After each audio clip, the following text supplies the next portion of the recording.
Right, we are live. Hi, everyone. Hi, my name is Janvi, and with me I have Lachey Lewis. I mean, this was a conversation that I was really excited for quite a long time. So, quick intro about me. I'm a content marketer here at Factors.ai.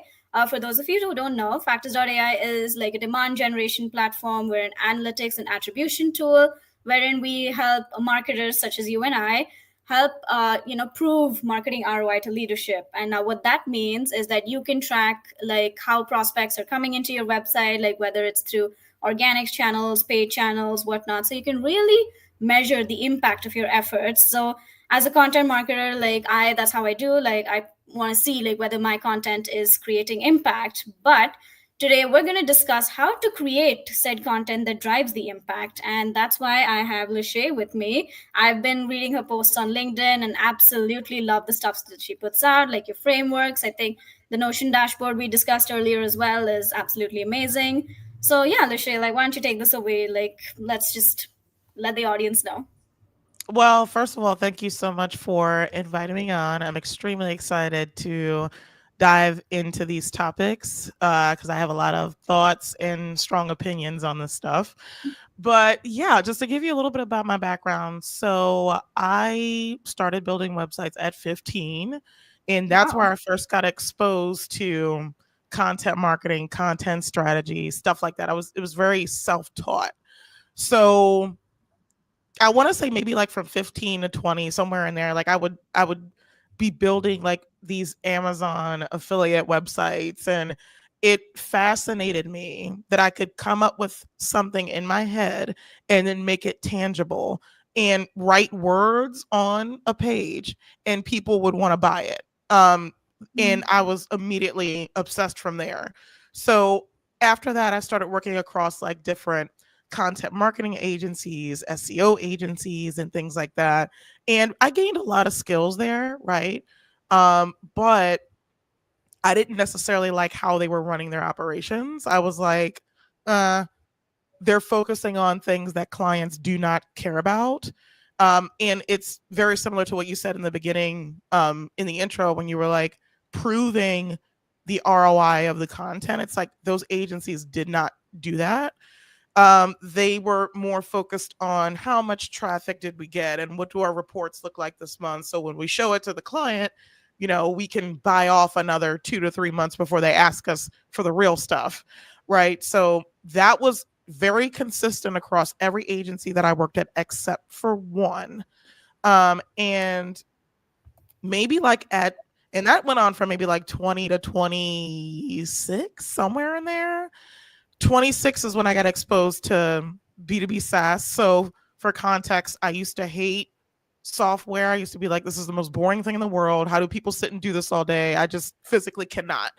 And, with Amazon affiliate websites, it's more e-com related, right? Because you're pushing them to Amazon, which is a huge e-com site. So, I'm like, I have to find the translation from e-com to B2B SaaS.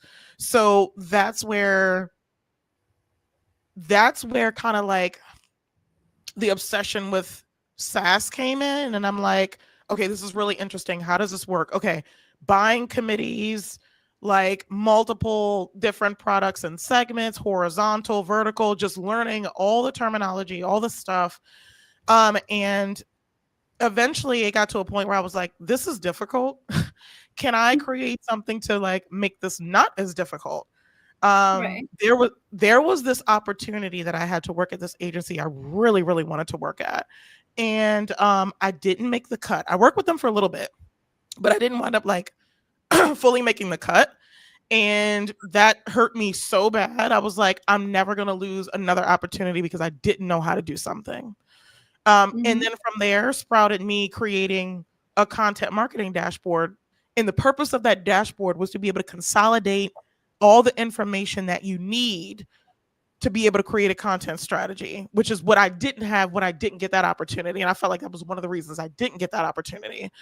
Um, so I created this dashboard and, before you know it, started putting clients into it, started getting feedback, and then gave the thing away for free that I was consulting clients in, and that one people wind up really liking it. So and then from there, just kept consulting. And I consult with B2B SaaS companies specifically that want to focus on a bottom of funnel content strategy. The reason for the bottom of funnel focus is because it's easier for me to attribute that to pipeline and MQLs and all that other stuff than it is for me to do top of funnel and things like that. So I was like, okay, let me lean into the bottom of funnel thing and focus there.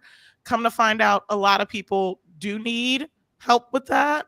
And at the time, nobody was positioned around that thing specifically. So I said, let me lean into that a little bit.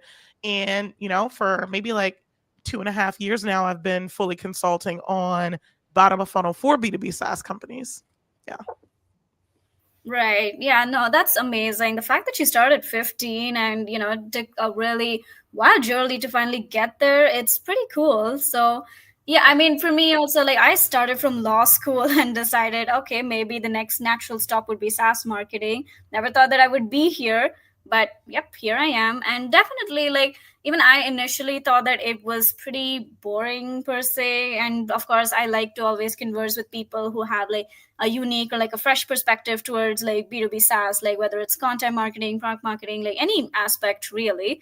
I think one reason why I like resonate with your content so much is when you said that you positioned yourself as a like tofu content like expert, right? Because a lot of people, like you mentioned, like tofu isn't it anymore. Like any like most of the larger like enterprise companies have already written about it. If you want to stand out, you need to go like bottom of the funnel. So I'll bring, but here's the thing, right? Like, yeah, coming to, let's address like, first of all, let's address the elephant in the room, AI. So that is like AI overviews and whatnot. So even now, like if someone, let's say, searches for maybe Monday.com versus Asana or something like that, Google already gives like a complete overview before they go and like, click on like said article or something. So and I think the same also applies kind of towards tofu content, where you can just say, oh, what is project management? You don't want to read like a long thing when Google already gives you like a concise summary, right? Now, a lot of people are, of course, freaking out about this, being all like, oh, SEO is dead, content is dead. Like, what's your approach to that? Like, how do you think content is going to change in 2025? So we go through the whole SEO is dead thing at least a couple times a year, right? Like there's always, oh, SEO is dead. Like it's not dead, it's just changing. So with the AI overviews and things like that, what I find with AI is it's really just a summarization of what they find to be the most helpful resource, right? So lots of times I'll see the AI summary, but that AI summary comes from somebody's website. And again, typically I'll see it with websites that are more like specific and long form and get into the things that the users actually care about. So I mean, again, like I don't think it's a matter of like SEO being dead. You just have to understand the shifts and the changes and start to adapt to that. And again, if you don't adapt to that, you're going to get left behind, meaning that traffic is going to start to go down. I think it's funny that you mention it that way because I kind of see it the other way. It's like people got scared that AI was coming. They're like, oh, I got to jump on the AI bandwagon. So what we're going to do is we're going to publish all of our articles through AI so Google can be like, yay, they're using AI. And the exact opposite happened where Google's like, okay, this is garbage. We're not ranking this. We're not putting this up. And then what starts to happen is companies start to see a traffic drop. And they're like, well, what's going on? We've been publishing so much. And that's misconception number one. The frequency of publishing, at least from what I found, does not determine where you rank. Like it just doesn't. Absolutely. So it's like they went hardcore with AI. Now they're starting to suffer for it because Google's like, okay, we have to put some parameters or guardrails in place to make sure that people just aren't spewing AI results everywhere. I feel like this changes the buyer's journey some because now that people are well aware that companies are using AI to create their content, so on and so forth, now they're going to start using other mediums to understand more about your company and the sentiment around your company. So, for example, Reddit can be one of those places where it's like, okay, you can go read a Monday versus Asana article, but then you can best believe in another tab, they probably have Reddit open with Yeah, Monday versus Asana, right? And they want to absolutely. hear from like real users how they feel about the product, versus one another. Now, if you have greatly written, high intent, bottom of funnel content plus good sentiment, that's when things get really, really well, right? But good sentiment is more than just good product marketing or content marketing. Good sentiment is how you treat your customers. So now we start getting into a little bit past our scope because our Yeah, job is to be able to like bring in the right people for sales to talk to. Sales does the closing, boom. After that, then that's their job to like give them a great experience, so on and so forth. But I definitely feel like AI does changes the landscape for things a lot. But again, it's just a matter of adaptation and um, and not leaning too much into that, right? So people use AI for scale versus for nuance. I like to use it for nuance. Um, yeah, but with the AI explosion and stuff like that, people are like, oh, well, I could create, 200 articles in 3 days. Let's do it. But it's like being in SEO so long, those things don't last, right? So for anybody that remembers like private blog networks and things like that, like you had to get very crafty with that for Google not to catch you. And for anybody that doesn't know what a private blog network is, it's literally when you go to like a domain auction website, buy older domains that have high authority and create a site on it and link back to your mhm, site so it looks like you're getting right. backlinks. Like, no, you know what I No, mean? that's insane stuff. Yeah. Right, So it's like that's how people took AI and they just went crazy with it. But now people are starting to suffer the repercussions of that.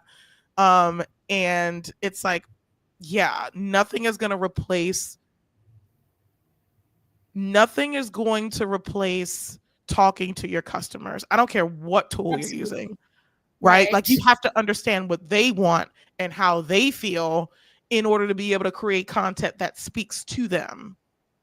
Right, right. So totally makes sense.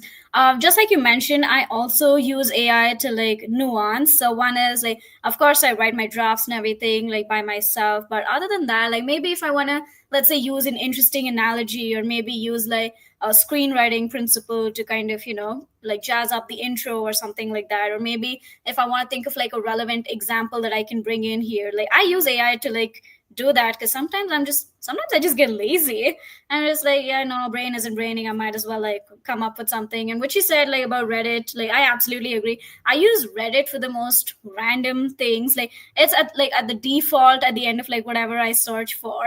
Like even if it's something like what's the best place to eat here, Reddit, because I'm not gonna trust Yep. like listicles and all, right? So Yep. we actually have a question here, which is how do we crack Reddit if most of the communities do not let corporate folks get in? Yeah.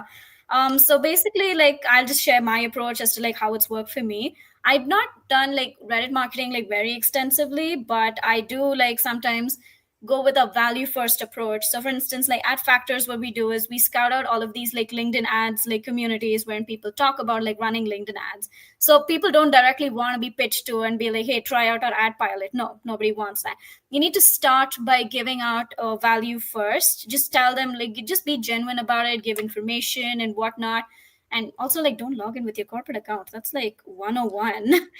And Yeah, I that's personally, probably a good tip for sure. Like don't I have don't a log in with personal Reddit account that I use for all of this. Nobody can like trace it back because a lot of people are quick to call you out, like, oh, this is promotional, and they wouldn't hesitate to call you out on LinkedIn either. So yeah, I would say just like have a Reddit account that you use for other things. Don't be that person wherein you just go in and pitch your product 24/7. Always have like a value based approach because people can on Reddit can smell bullshit like this. So you just gotta be like quick with it. pretty much, right? And if you're like trying to go in with your corporate account and clearly people aren't dumb, right? Like they know that this person is trying to like sway the sentiment in the way that favors them, And it's like your consumer does not care about that. Like they care about getting the best solution. They really don't give a Okay. shit how you feel about it.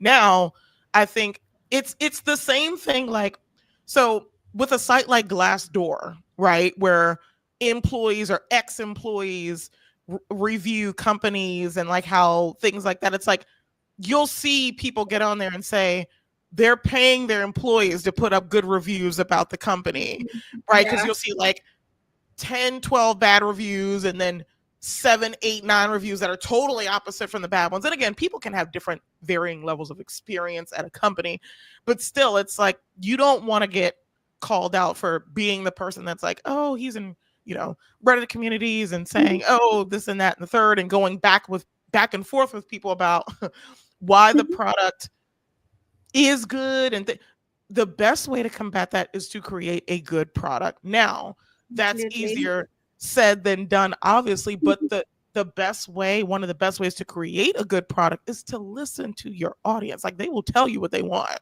right? Like, you know what I mean? So it's like as you start to take in that feedback loop, like execute and implement on that stuff because the dividends pay way more than just product marketing, right? Oh, we added a new feature. People like, no, this goes deeper than that. This is like sentiment, all that other stuff that you don't get to see because the deals are done in places that you cannot see and that you can't track, right? So all these Reddit communities, private Slack communities, group text, like that's where real deals are done.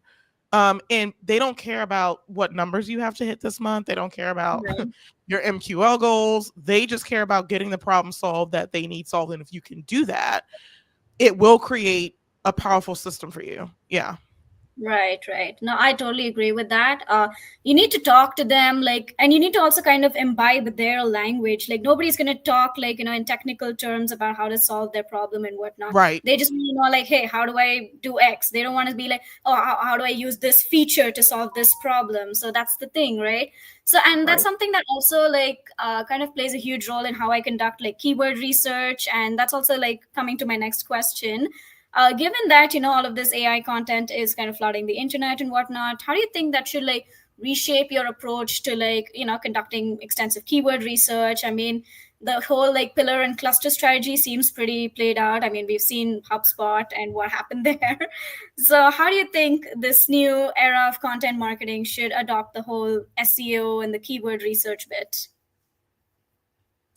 So let me answer that question with a tiny story. So, or statement rather. I used to I used to start with keyword research, right? Because I'm like, okay, this is the most important thing. They have to rank for this keyword. If they don't rank, they're not going to convert, what have you. Now, I use customer research to fuel keyword research, right? Because customer research is going to let you know, okay, what, like you said, what language do they use when they're talking about the product?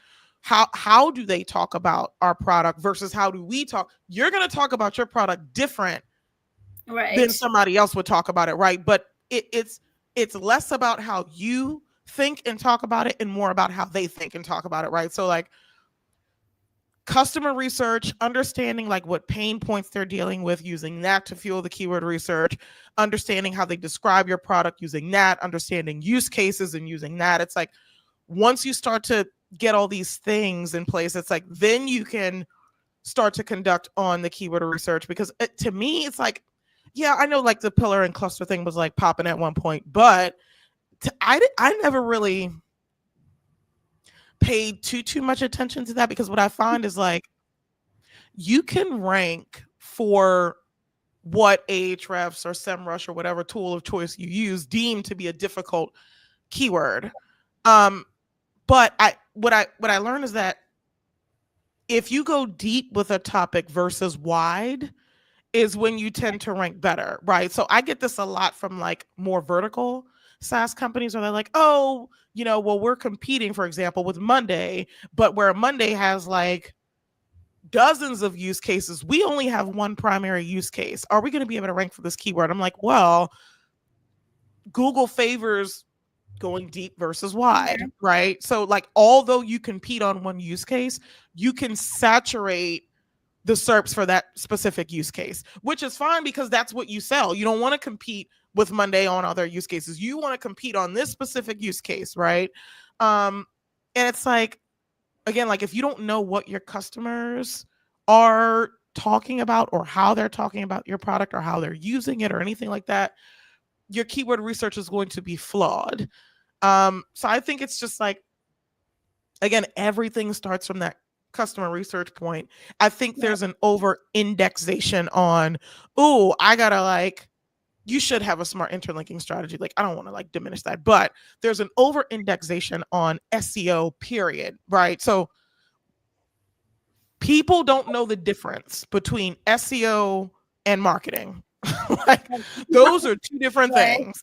You know what I mean? Like, the over indexation on SEO, like, oh, we gotta, include this keyword in this H2, and this has to be in the H1, and the keyword has to be within the first 100 words, and all throughout. Like, that's an over indexation on SEO when Right. there's Right. less of an indexation on the customer, right? Like, so for me, to give you a specific example, so like when I'm writing my bottom of funnel articles, I don't put keywords in my H2, right? So typically, Same. yeah, like, so typically, I like to use the rule like one keyword, one article. That's how I like to do that. But Right. it's like I don't include keywords in the H2. The H2s are led by the capabilities of the product, because when somebody is searching bottom of funnel, they are in a decision making phase. They don't Right. care about, you know, see, they don't care about the same things you care about. You care about ranking the piece. But the thing is, if you don't talk to the customer, you can rank the piece all day long. It's still not going to convert, right? Or it's not going to convert at the rate that it could. Because I've worked with companies where they've had bottom of funnel content that another agency did for them.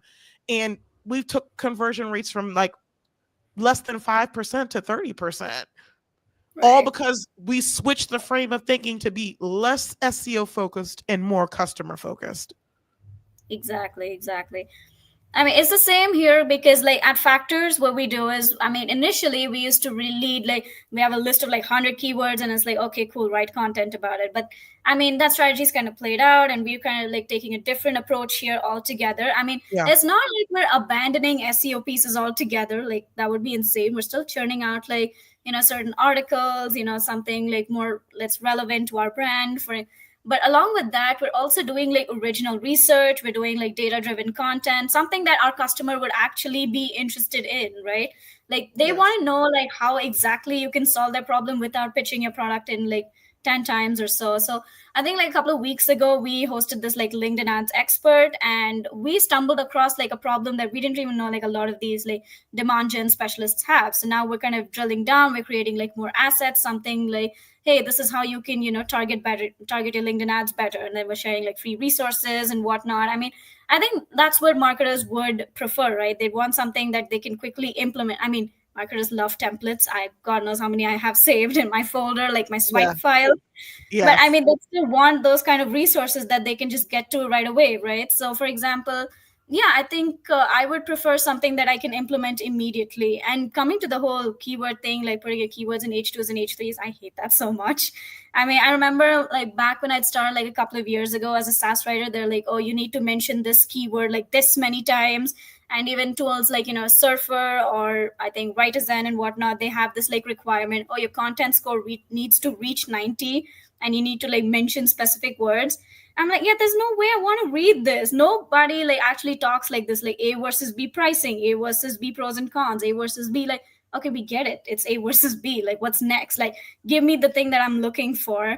And a lot of these like comparison pieces also just end up being a pitch slap, which is something, I Yeah. mean, everyone knows that at this point, right? So I think it's just much better to write like for your customer and what they're really looking for. I think Loom versus Vidyard was like this really good piece that liked, because one, it was something that maybe a video marketer would genuinely want to know, and they want to know like what is Loom best for, what is like Vidyard best for.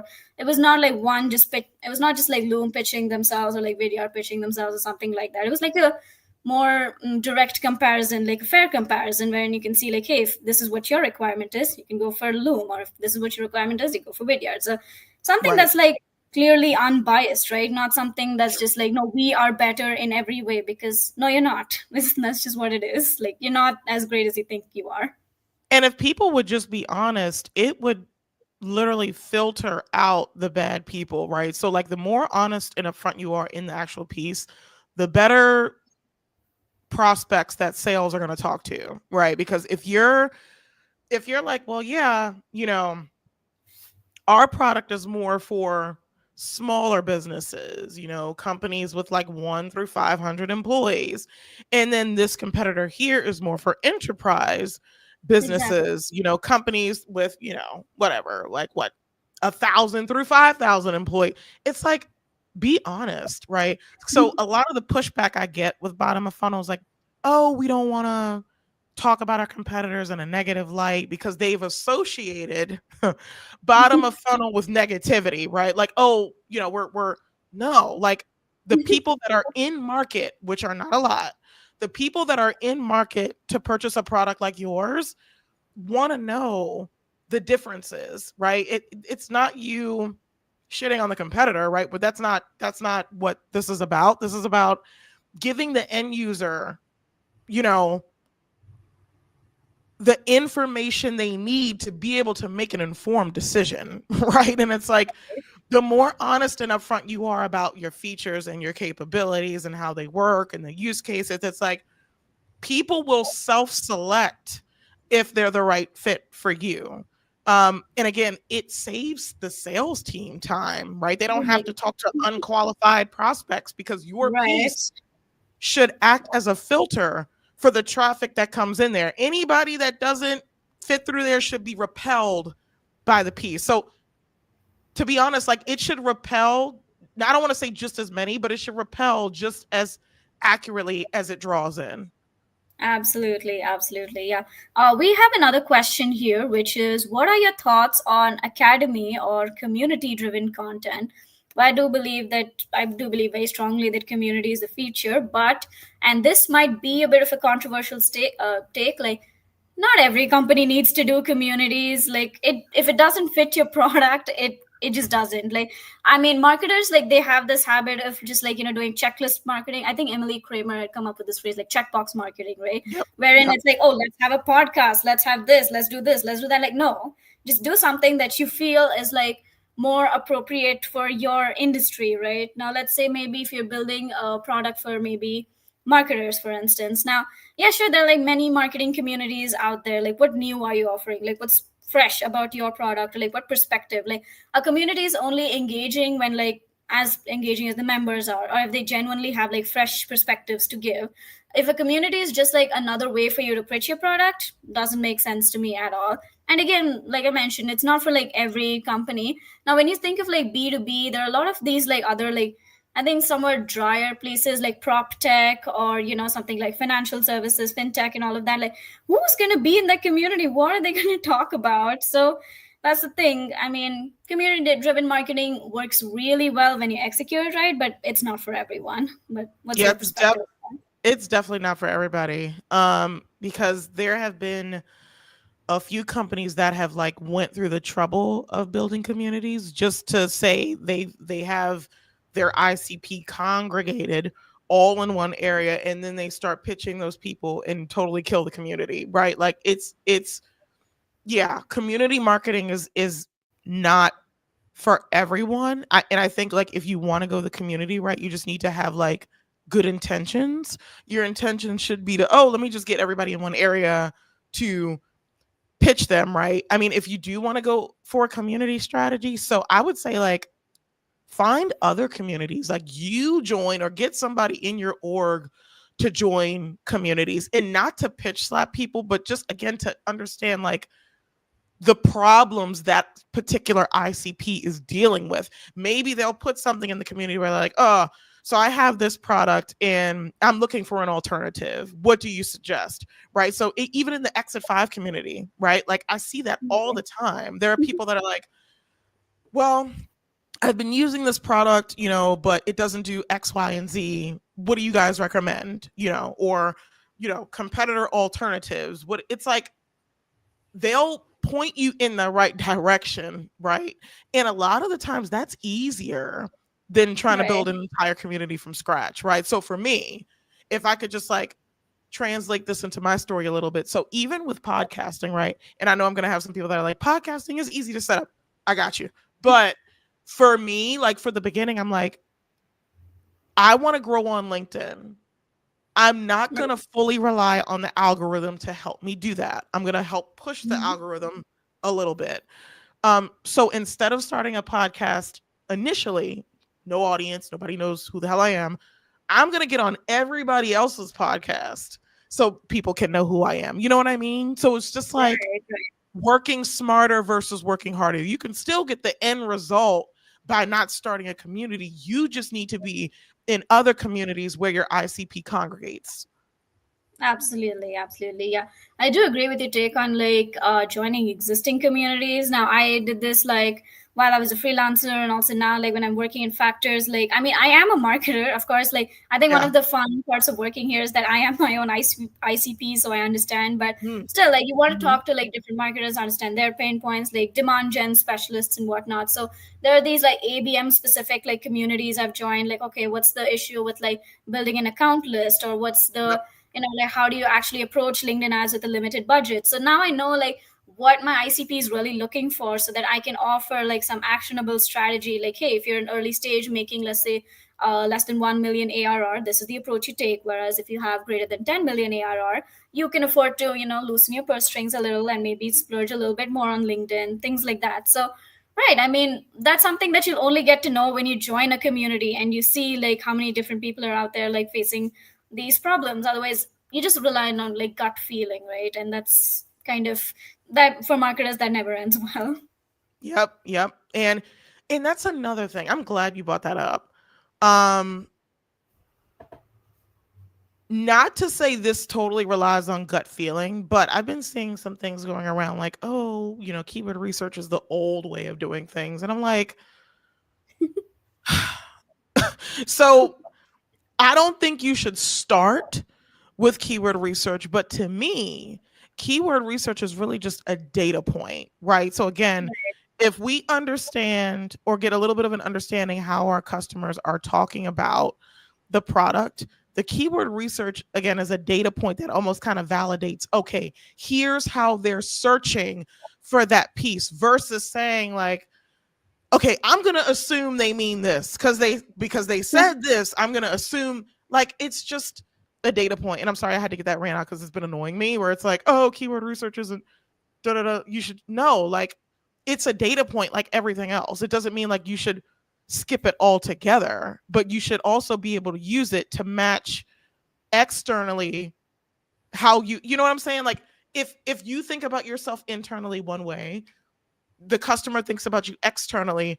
A lot of the time they're going to Google and they're searching things in. You might have thought you were one type of software or you were in one category, but your ICP uses another category to describe you. This has happened like probably with 2 to 4 companies out of the like over a dozen that I've worked with. Like they Right. describe themselves as one way, but once we did the keyword research and used it as a data point, right? Like they described it another way. So I still think keyword research is important. Do I think you should root the research in that? No. The root of the research should be with the customer. And then as you start to expand out, then you touch keyword research. And then like, and I'm going on a tangent now, but now to touch on like the tool thing you talked about. Like I had one marketer that was on a team that I was like one of my clients. They asked me, they were like, okay, so we have this article, but like Yoast is telling me it's only like an 85% SEO score. What should I Right. do? Like, do I not publish it? I'm like, no, screw Yoast, quite Exactly. frankly. You know what I Right. mean? Like, don't sacrifice the experience of the customer because an SEO tool told you that your Right. score wasn't. I tell people this and they look at me like I'm crazy. I run a whole content strategy consultancy and I use one tool. Right? Like I use one tool and that's Ahrefs. for keyword research. That's Right. literally it. I don't use any on-page SEO tools. I used to be that marketer that was like, ooh, a tool for on-page, a tool for link building, a tool for this, a tool for that. Like, you don't need any of that stuff. Like, and again, tools are just, and even with the tools, I take it with a grain of salt, right? So even with like for Right. Ahrefs, and it'll be a whole debate about this too, but it's like, oh, this keyword only gets 10 searches a month. Is it worth going after? To me, yes, because lots of SEO tools, like you have to take them with a grain of salt. They're going by like the average, right? Because I've written around keywords where Ahrefs says it gets 10 searches a month and gotten 30 visitors a day, right? So Right. it's just, you just have to take all of that with a grain of salt. But when it comes to like SEO tools and stuff like that, I'm very bullish on like not using specifically on page SEO tools because I've been able to rank just fine without them. And again, these SEO tools are built on an SEO bias. They're not built on customer bias, right? Like, so that's how I look at things. I'm just like, no, I've done all the tools, I've done all the stuff. I'm like, no, this is old. We're gonna actually listen to our customers now. And the result has been amazing. Like, you know what I Right. mean? Like none of this is just a hypothesis. Like I've tested this over and over and over and over. And the results are great when you actually listen to your customers. Absolutely. I think the second that you mentioned that you're stupid, I was like, oh, I have a whole rant coming because I'm I'm so done with like SEO tools as well. I mean, I don't like the fact that okay, fine, like you can write the most genuinely meaningful article with like expert insights and data, and like the score you're gonna get is like 50. I'm like, bro, like that's not how it works because and that just like really pisses me off. And the point that you mentioned, right, like about I think low volume or like zero volume keywords, I think like Amanda Natividad has made an excellent point about that. So and that's something that even I like used to like recommend my clients and whatnot. So I definitely suggest going after like zero volume or like low volume keywords. Like Ahrefs, I just completely ignore the whole like keyword difficulty section. I'm like, yeah, okay, fine, Oh it's a yeah, that's that. keyword, like Yeah, I don't pay any attention to that. exactly. And it's funny because I figured that out back in the affiliate marketing days when I started like this women's based site where it was like selling lotion and feminine products and stuff like that. Um, and one day I had ranked past the Cosmopolitan, and I was like, how is that even possible? But the thing is that the nuance that Ahrefs doesn't take into consideration is that sometimes these bigger websites target tons of keywords, and a lot of times they don't intentionally target some of these keywords. They'll rank for it, but they weren't intentionally trying to rank for it. So what I would do is like I would find that space and be like, you know what? They weren't intentionally trying to rank for this, but let me build a whole entire article around this one keyword that they're ranking for, but they didn't intend to. And the result was me ranking past them, right? And Right. again, like these SEO tools don't take that nuance into play. You cannot take keyword difficulty at face value. You can't even take, honestly, second rant, you can't even take full domain authority, and not domain authority, but like, so for example, let me give you an example. Right. Typically, when you see a form on the first page of Google for a keyword that you're trying to rank for, that usually means it's not difficult to rank past. Now, at face value, somebody would be like, oh, well, this is Quora. What do you mean? Like, it's like a 95 plus domain rating. You're not getting past that. Yeah, but also Quora has hundreds of thousands of individual pages, right? So like when we talk about domain rating versus page rating, those are two different things. And a lot of the pages on Quora, again, hundreds of thousands of them, do not have a super high page authority. So when it comes to that, it's like you can create content around a specific keyword that you find Quora ranking for. Again, face value, somebody would think, well, Quora is huge, right? I'm not ranking past that. But, and again, these SEO tools don't take nuance into play. They don't say, oh, well, this company wrote an article around this thing and it's ranking for this keyword. They just say, okay, here's the keyword, here's the domain authority that's on the first page for that. They don't take into account if that person was intentionally trying to rank for that search term or not. Yeah. Right, right. Yeah, absolutely. I mean, there have been times when, I mean, I've written for like websites with a relatively like lower domain authority, but then you'd still see them like ranking above HubSpot or ranking about Yep. like these so-called like, high authority blogs and whatnot. And it's simply because it just comes down to like one, the quality of the content as well. I mean, I Yes. think there was this one like huge wave wherein everyone just used to like run and publish content for like any possible keyword just for Yeah. the sake of like ranking on Google. Like back then, I remember, I mean, and I'm guilty of this too. I used to flex about the fact like, oh, I've helped rank this article on Google. I was like, no, you haven't. The algorithm just favors it because of domain authority and like all of the other factors that kind of comes into play. So Yeah. now it's just like, yeah, it's not really about like, how big the company is or like how reputed the source is or whatnot. It really comes down to like what I think it comes down to Google's like eat update, right? Like they just want like helpful Yes. content at the end of the day. But yeah, so coming to my next question, and this just like reminded me. So one is like we've been talking extensively about like blogs and articles and whatnot, right? But we know that's not the only way that people consume content anymore. They're usually on social media, they're on Reddit, as we've discussed, right? So for, let's say, a content marketer who's, let's starting out with a product wherein there are like large competitors in the space already, what should that distribution strategy look like? Hmm. So this is funny because this literally happened with one of my clients. So they're a pretty big company, but they acquired another company that was already had some big players in the space, is pretty heavily dominated, like the category itself. And what's interesting about that is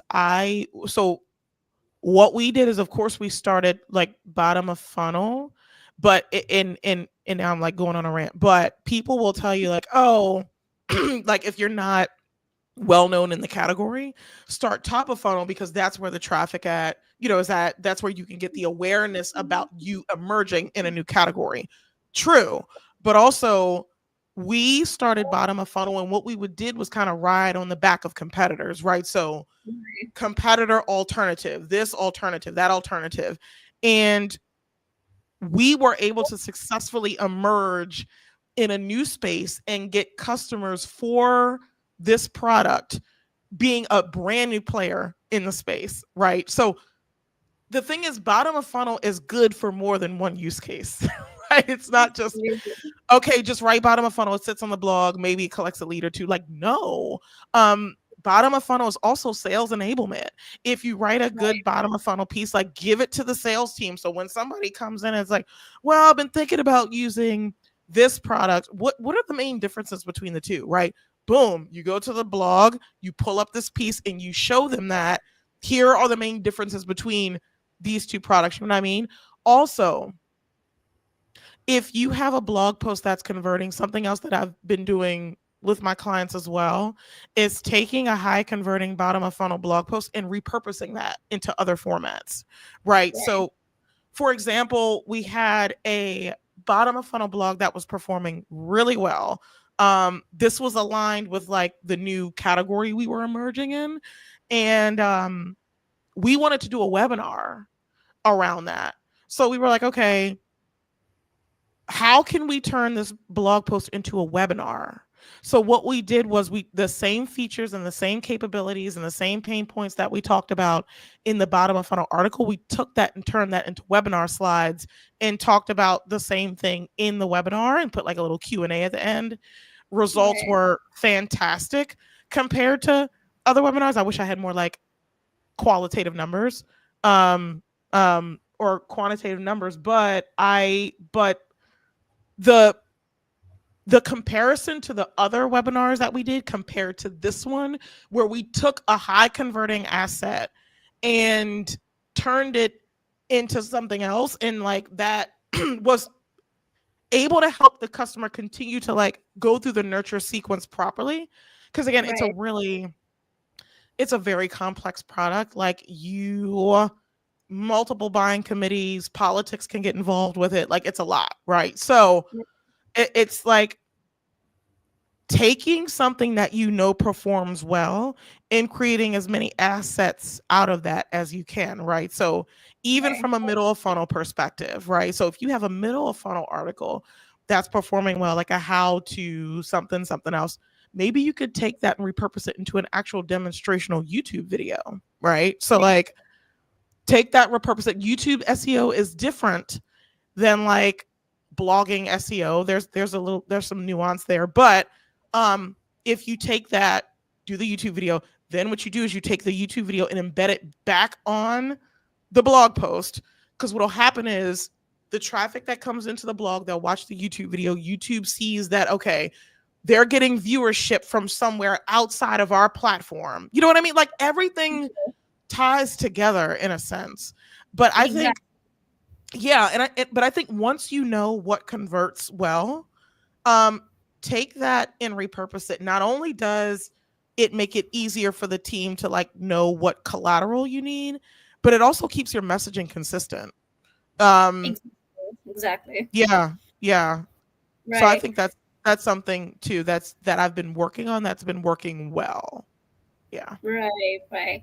Yeah, no, I totally agree with like the repurposing it into like multiple assets. So this is something like I've seen across companies. I think like some companies do this really well, wherein like I mean they still bring fresh perspectives into it. So I mean Sure. I've seen some companies where it's like, oh, they wrote a blog and then boom, they make it into a social media post without any changes to the copy. I'm like, no, that's not what repurposing is. That's not what distribution is. You need to make sure that it, aligns with the platform that you're working on. Now, for example, like this webinar itself is going to be a great example, right? I mean, a lot of valuable takeaways and whatnot. So what we can do is like we're going to repurpose it into a blog. We'll also like post certain like video snippets of it on social media. We're going to share insights. We're going to promote it like across communities. Like, I mean, I'm sure a lot of like I'm part of like a lot of content marketing communities. We'll also like plug it over there. So Yep. yeah, I mean, you need to make sure that it like aligns with the platform, especially now that LinkedIn is like really pushing video content. So yeah, I think webinars and all have been really helpful for us overall. And the thing is like, so with factors, what you can do is you can attribute a lead like based on wherever like they're coming from, whether it's like they're coming from blog post or whether they're coming in from LinkedIn or whether they're coming in from like, any source that is like a paid social or paid search, like whatever it is. So you can truly know like, okay, which channel works best for distribution.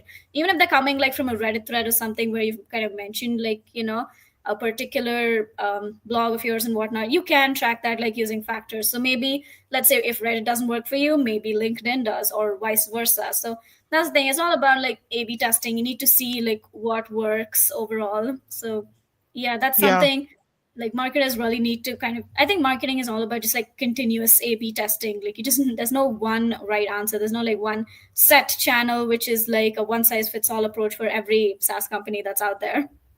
Yeah, totally. And another thing that I've seen, so you mentioned like factors being able to track from like social media and stuff like that. One thing I've seen is bottom of funnel articles do well on social media.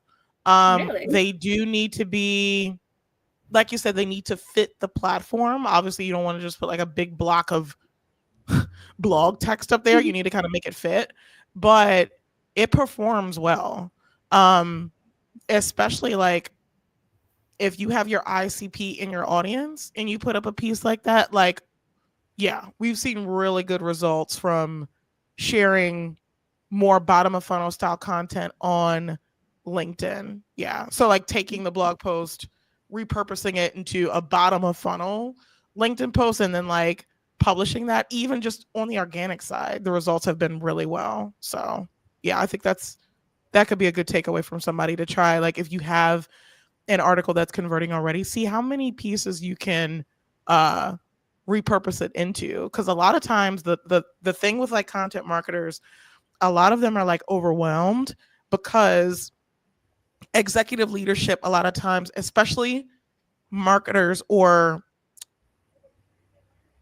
marketing leadership that doesn't Yeah. have a background in content, tend Right. to think about content differently than we do. They're like, okay, well, how many pieces can we publish? It's very like you said, checkbox marketing. How many Mhm. pieces can we publish this month? What's the word count? Did we do this? Mhm. Did we do that? Yeah. Like, when none of that really, really matters, it's like, it's not the quantity, it's the quality. And it's like, once you can start to like convey that to executive leadership, which is probably like a whole nother live, once you can start to like convey that to executive leadership, like that's when expectations start to get realigned properly. And you don't, everything doesn't require a net new piece, right? Like you probably have great content right now that you can take and repurpose for other platforms. Like everything doesn't have to be brand new. um Right. so even use an example like from my personal brand, like if I have a post that does well, I'll turn that single visual post into a carousel. If Mm. that carousel does well, I can turn that into a video style post, right? It's Right. like, take one thing and like squeeze as much juice out of it as you possibly can. Right, right. True. But I mean, the point that you raised really excellent, like about marketing leadership, right? And making sure that they truly understand content. So I know, like at an agency, you work with a lot of clients. And of course, as we were discussing earlier, you really need to change your position, not just as like someone who's a writer, but someone who can actually like bring in leads or who can like bring in revenue for the org, like via content marketing. So how do you exactly attribute like revenue to your efforts, or how do you attribute like pipeline, MQLs, like what's the system that you follow with your clients? Sure. So typically, so it's a process, right? And I talked about this on one of my LinkedIn posts last week, where it's like, I used to look at traffic like a vanity metric at some point, but I look at it a little bit differently now, because in order to get the conversions, you have to get the traffic first, right? It doesn't go, oh, article conversion. Like, no. It's always traffic, clicks, and conversions, like in that order. So I like to, first of all, of course, we're when the article goes live, we start tracking it. First thing we start to see is some like clicks start to trickle in a little bit. Um, and then, well, we see the traffic first, and then we start to see some clicks. What, like if we're using a tool like um, Hotjar, we'll see how they're moving around the website and things Mhm. like that. Right. Two things that I like to track. So first of all, I do like to track first and last touch attribution. Mm-hmm. Outside of that, so the way I like to let my clients know, like, okay, this is starting to work for us without first or last touch attribution, because that comes a little bit later, um, is to let them know that the bottom of funnel article was seen somewhere throughout the journey, right? So maybe it wasn't first touch, maybe it wasn't last touch, but they read this article at some point throughout the journey before they converted, right? So I believe with GA4, it used to be like a regex function or something of that nature, where it was like you could, see, okay, they came in on this article, read this one, read mine, read one more, and then converted. Um, and then, of course, like once we start to see that, then we start to get more into like first touch attribution, where it's like, oh, they came in on the bottom of funnel article, boom, converted, there they go.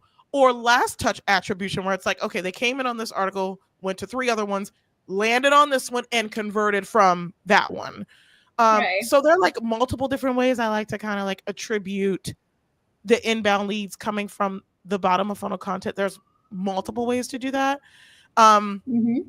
I've had some people try to jump on me about that and say like, oh, attribution bias, and but here's what I'll say to that. Like, the reason that I make it a big deal, make attribution a big deal, is because I want to prove my value to the org and my ROI. It also makes a better business case when somebody goes to sell me to their executive leadership internally. If that person is not a decision maker, usually I can talk to the decision maker, which would be like a VP of marketing, head of demand generation, things like that. But if they are not the decision maker, I need to make a good business case of why they should bring Lachey in to help their bottom of funnel efforts.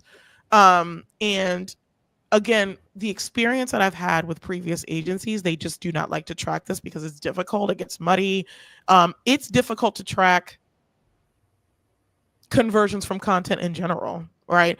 Especially from a top of funnel perspective, because there's no way you're about to track all those touch points that somebody takes from entering your ecosystem to the point of conversion. Sales cycles Right. could be like 3 to 6 months or 6 months Exactly. plus, depending on like if it's an enterprise solution. Like, yeah, you're not tracking all those touch points. So it's like I do it less to say, oh, look at me, look how cool I am, and more of it to say, like, content does play an important role in your organization. Because again, the leaders that don't have a content background, I feel like really don't respect us as much as they should, and they don't understand like how important our role is, because marketing is just like one of those jobs where it's like you hire me to do a certain thing, but everybody thinks they know how to do this thing. Right? It's like, But yeah, you know what I mean? everyone Like is trying to give you advice. So it's like, everybody's a marketer. So it's like exactly. we don't really get the respect put on our name that we should.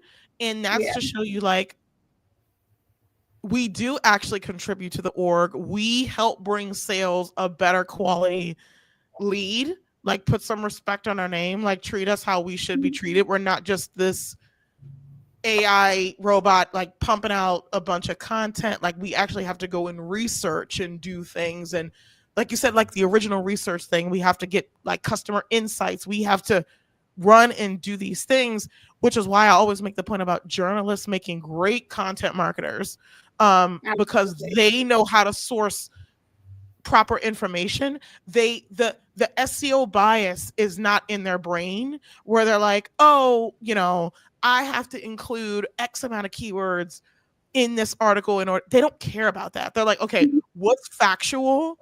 Where does it make sense to put in the article? Here's how we're going to do it, right? Um, Right.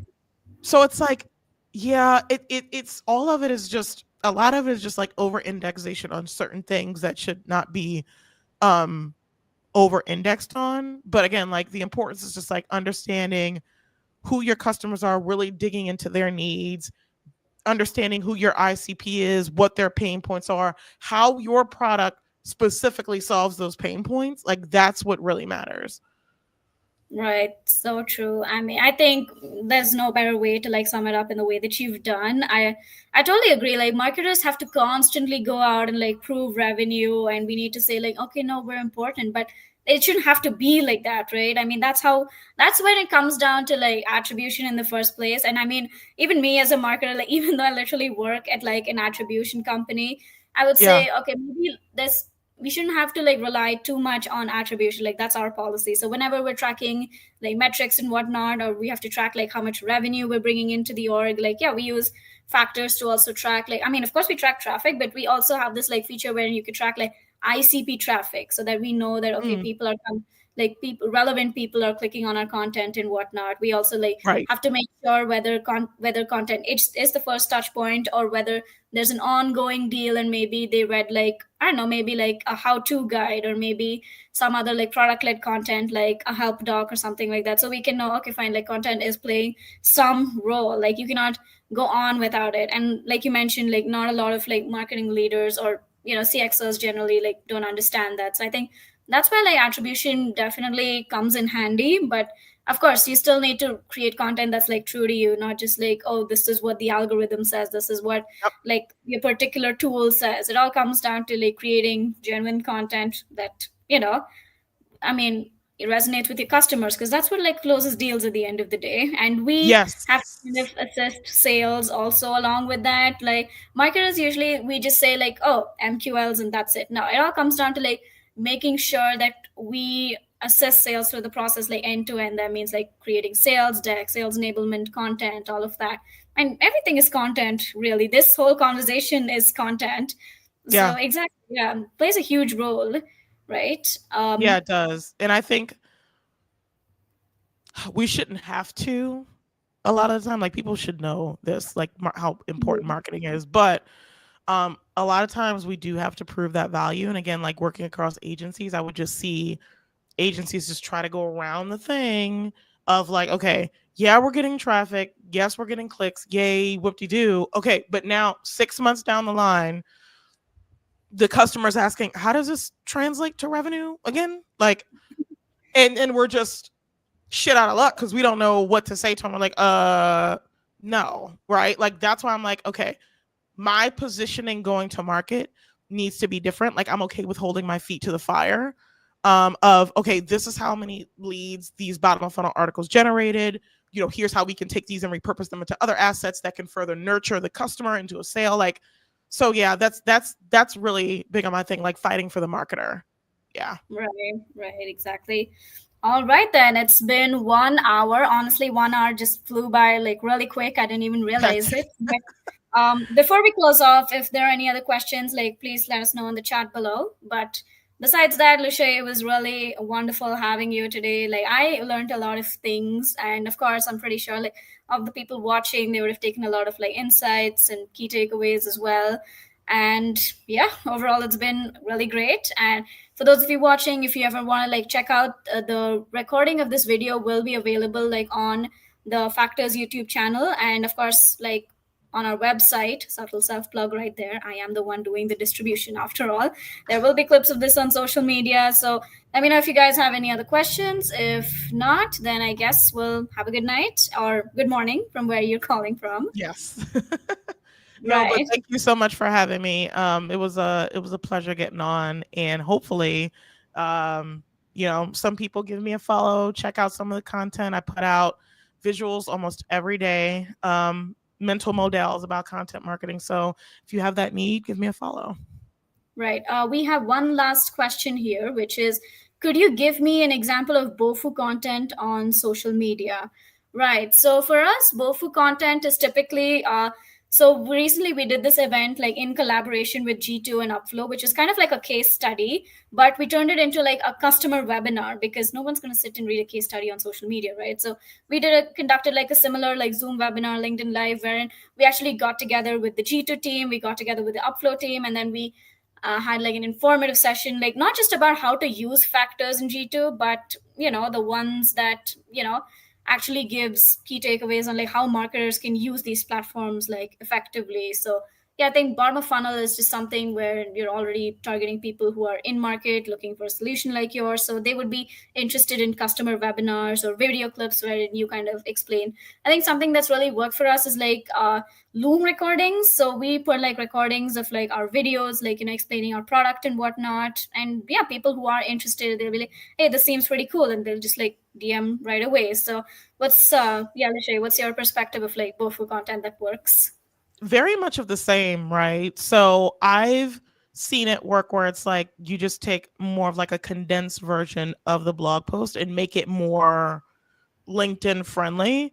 And then it could lead back to the actual post. And again, if you're targeting people that actually resonate with this thing and they're in market, a lot of the time I'll see like it'll be successful there. But your idea of like turning that into like customer case study, like, yes. Another thing is like tying that actually customer case studies perform really well on social media. I tend to like to tie SEO into my customer case studies, right? So if I'm like, so for example, if I'm like, best B2B marketing agency, how we helped X get X results, right? Tying in SEO into your case studies, I find does very well. But again, like the bottom of funnel social thing is really just for me, it's a condensed version of the blog post again, but it makes LinkedIn sense, structure, formatting, all that stuff.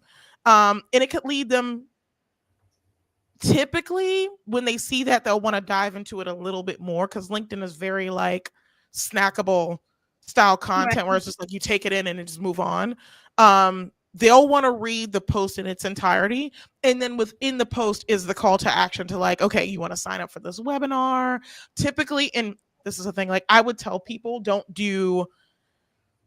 lead people anywhere else but to a demo on your bottom of funnel blog Right. post. But if you have more of an enterprise product or a product that has a way longer sales cycle, webinars could be good for that. Even driving traffic to some of the bottom of funnel posts that you put on social media could do good as well. Again, I'm always testing hypotheses that I have, and like as I come out with them and as they work or they don't work, I share them publicly so people could kind of like take that and use that for inspiration for their own campaigns that they're running too. Right, right. Yeah, absolutely makes sense. Coming to metrics that to track on socials. Well, to be fair, like social media metrics are always very like vanity metrics, like clicks, impressions. Now, I think it just comes down to like whether they're, going to your website after seeing the social media post. Now, I know that's not very helpful, but the thing is like you can again track this with attribution tools, which is why that is my answer. But yeah, I think there's no social media, like especially LinkedIn's like a black box because you never really know what works. Nobody's like following the strict like funnel structure wherein okay, they see a post, they go to your website, they sign a demo. Yeah. No, they're going to probably visit your website, they're going to check out your product offering, then they're going to probably go to pricing, they're going to read a case study, like tens and hundreds of different things. And yeah, then they'll probably like book a demo. So I wouldn't really say like, yeah, there are set metrics to follow here. So I think, yeah, it just comes down to, whether how well the post is performing. That's pretty much it, right? Yep. Um, Completely. Yes. Right then. So yeah, this has been great overall, Lishay. Thank you once again. It's been lovely having you, and thank you guys. Like a lot of great questions. Really nice to see and active participation as well. So Yes. yeah, thank you everyone. Like have a great day.